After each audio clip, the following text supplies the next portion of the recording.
Hello everyone, welcome to my channel. आज हम पढ़ेंगे the Uttar Pradesh control of goondas act 1970, जो कि यूपी एपीओ के 16 माइनर एक्ट्स में इंक्लूडेड है। सबसे पहले इसकी बेसिक इन्फॉर्मेशन देखते हैं। Uttar Pradesh act number 8 of 1971 है ये, जो कि 2 बार अमेंड हुआ है, 1985 और 2016 में। प्रेसिडेंट की एसेंट इसको मिली है जनवरी 13, 1971 को, और ये एक्सटेंड करता है होल ऑफ यूपी में। टोटल इसमें 16 सेक्शंस हैं। सबसे पहले पर्पस ऑफ द एक्ट देखते हैं कि आखिर किस पर्पस के लिए इस एक्ट को बनाया गया। तो फर्स्ट एंड फॉरमोस्ट पर्पस है कि to make special provisions for the control and suppression of goondas. Goonda कौन होते हैं ये आगे डेफिनेशन क्लॉज में हम पढ़ेंगे।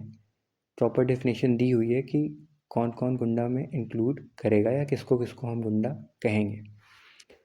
तो कंट्रोल एंड सप्रेशन ऑफ गुंडास, तो पहला पर्पस इस एक्ट का है कि गुंडा जो भी है पर्सन, उसको कंट्रोल करना और सप्रेस करना। Maintaining public order and peace, second purpose है कि पब्लिक ऑर्डर और पीस को मेंटेन करके रखना। ये एक्ट क्या करता है, टारगेट करता है हैबिचुअल ऑफेंडर्स को, जो हमारा थर्ड पॉइंट है। हैबिचुअल ऑफेंडर्स कौन होते हैं? जो कि रिपीटेडली क्राइम को या ऑफेंस को करते रहते हैं। जैसे एक दो बार से हैबिचुअल ऑफेंडर नहीं होता, जो कॉन्टिन्यूस उस चीज़ को करता रहता है, उस ऑफेंस को करता रहता है, वो हैबिचुअल ऑफेंडर में इंक्लूड होता है। फोर्थ हमारा पर्पस है बाईपासिंग प्रोसीजरल डिलेज।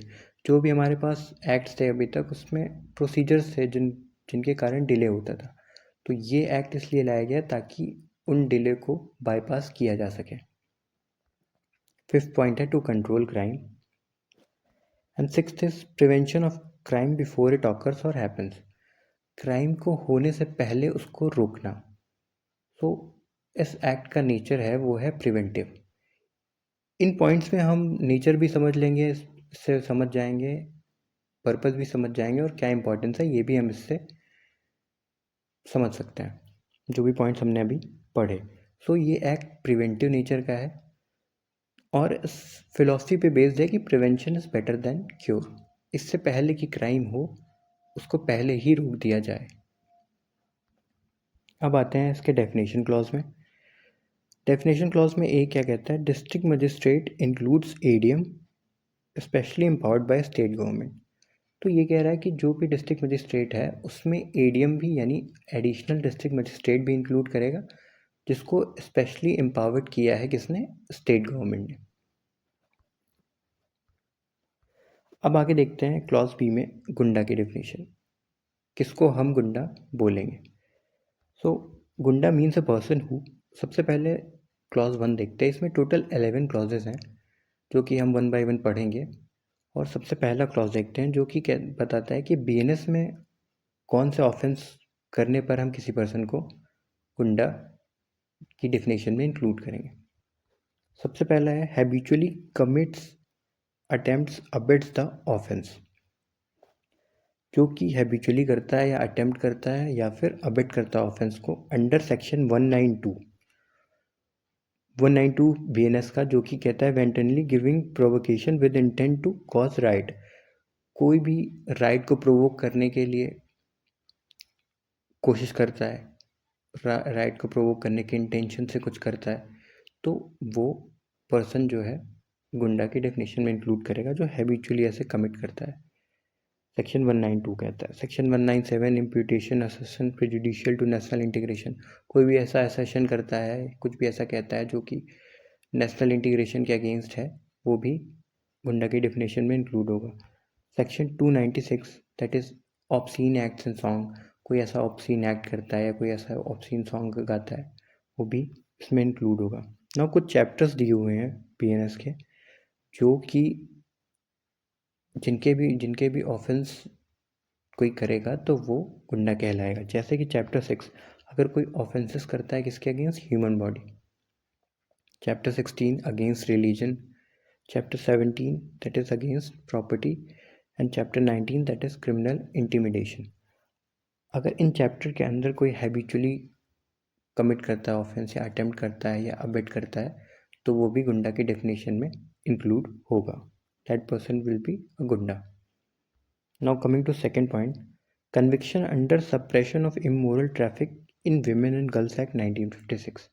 अगर कोई पर्सन कन्विक्टेड है किस एक्ट के अंदर?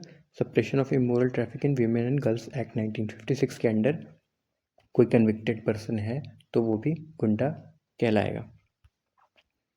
थर्ड क्लॉज क्या कहता है?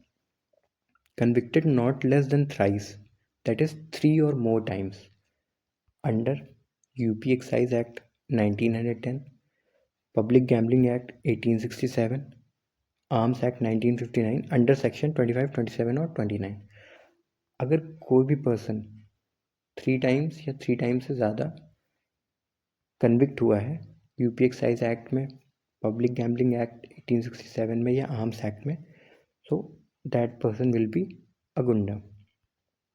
Fourth is reputed to be a person desperate and dangerous to the community. कोई ऐसा पर्सन है जो कम्युनिटी के लिए डेंजरस है, उसकी रेपुटेशन ऐसी है कि लोग उसको खतरा समझते हैं या डेंजरस समझते हैं, वैसे काम करता है, तो वो भी इसमें इंक्लूड करेगा. क्लॉज 5 में आते हैं, that is habitually passing indecent remarks और टीजिंग विमेन और गर्ल्स. कोई ऐसा पर्सन है जो विमेन और गर्ल्स को पे इनडिसेंट रिमार्क पास करता है, उनको कुछ बोलता है, हैबिचुअली ऐसा करता है, या फिर किसी को टीज करता है हैबिचुअली, तो वो भी इसमें इंक्लूड होगा. Now coming to clause 6, that is a taut. Taut कौन होता है? दलाल. जैसे क्या होता है, कभी आप अगर ड्राइविंग लाइसेंस अपना बनवाने गए होंगे तो बाहर बहुत सारे लोग मिलते हैं जो कहेंगे कि आप ऐसा करो, मुझे पैसे दे दो, मैं आपके सारे काम आसानी से या जल्दी करवा दूंगा, तो वो पर्सन दलाल होता है. अब देखते हैं दलाल को कैसे एक्सप्लेन किया गया है. दलाल, tout is a person who accepts, agrees to accept or attempts to obtain any gratification for inducing any public servant or member of government to show favor or disfavor any person illegally. क्या होता है कि कोई person जो accept करता है या agree करता है एक्सेप्ट करने के लिए या अटेम्प्ट करता है कोई भी ग्रेटिफिकेशन किसी पब्लिक सर्वेंट को इंड्यूस करने के लिए या मेंबर ऑफ गवर्नमेंट को, कि वो उस पर्सन को फेवर करे या किसी दूसरे पर्सन को फेवर ना करे इलीगली. क्लॉज बी क्या कहता है?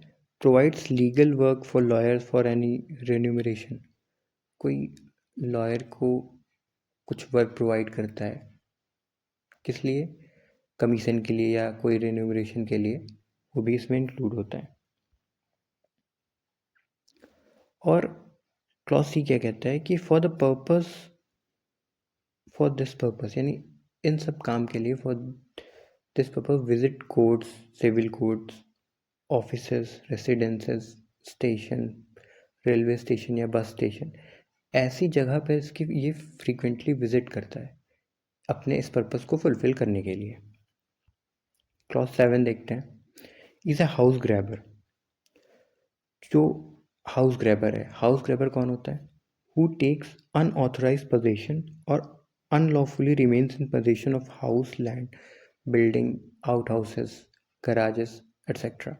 कोई भी ऐसा पर्सन जो अनऑथराइज पोजीशन लेता है किसी भी लैंड या बिल्डिंग का, और एंटर भले वो लॉफुली कर जाए बट अनलॉफुली रिमेन करता है उस पोजीशन में, किसी भी बिल्डिंग का, आउट हाउस का, गैराज का एट्सेट्रा, वो हाउस ग्रैबर कहलाएगा.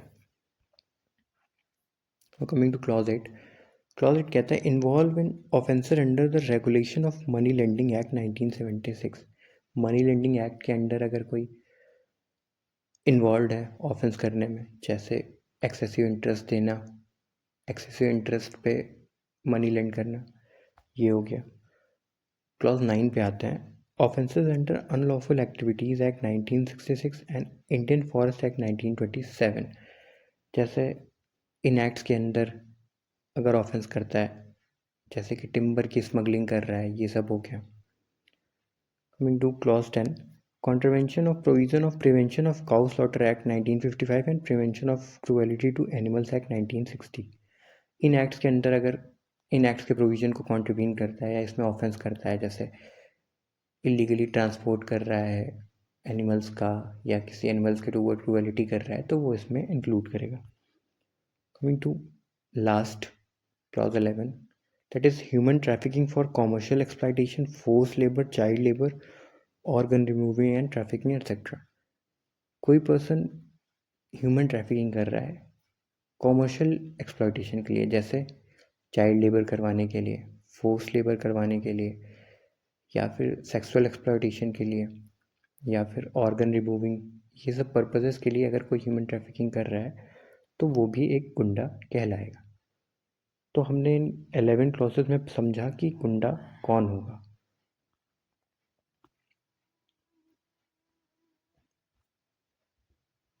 अब आगे देखते हैं हम सेक्शन 3, जो कि बताता है एक्सटर्नमेंट ऑफ गुंडास।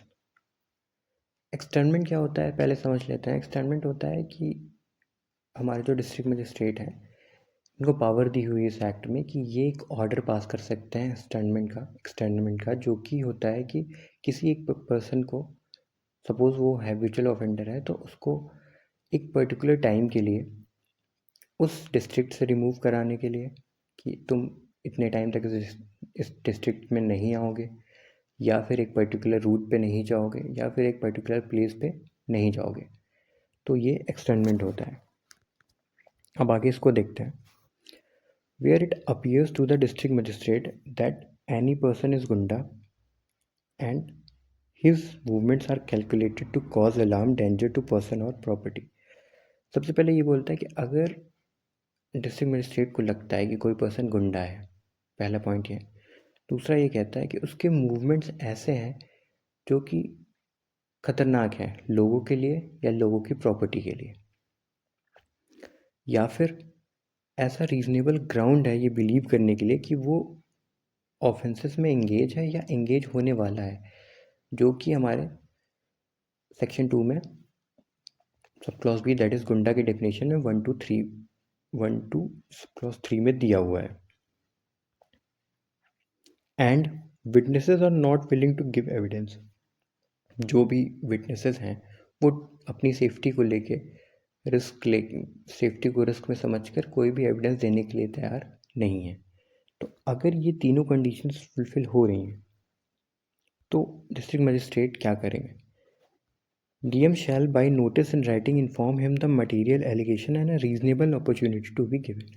क्या होगा कि डिस्ट्रिक्ट मजिस्ट्रेट को राइटिंग में उसके ऊपर जो भी एलिगेशंस लगे हैं उसके लिए उसको इन्फॉर्म करेंगे एंड उसको एक रीजनेबल अपॉर्चुनिटी देंगे कि वो अपनी बात को एक्सप्लेन कर सके। इसमें सब क्लॉज 2 में जो भी पर्सन के अगेंस्ट एलिगेशंस लगे हैं उसके पास राइट है, वो कंसल्ट कर सकता है या फिर अपने आप को डिफेंड करवा सकता है किसी काउंसिल से, सेल्फ एग्जामिनेशन करवा सकता है, या विटनेस भी प्रोड्यूस कर सकता है।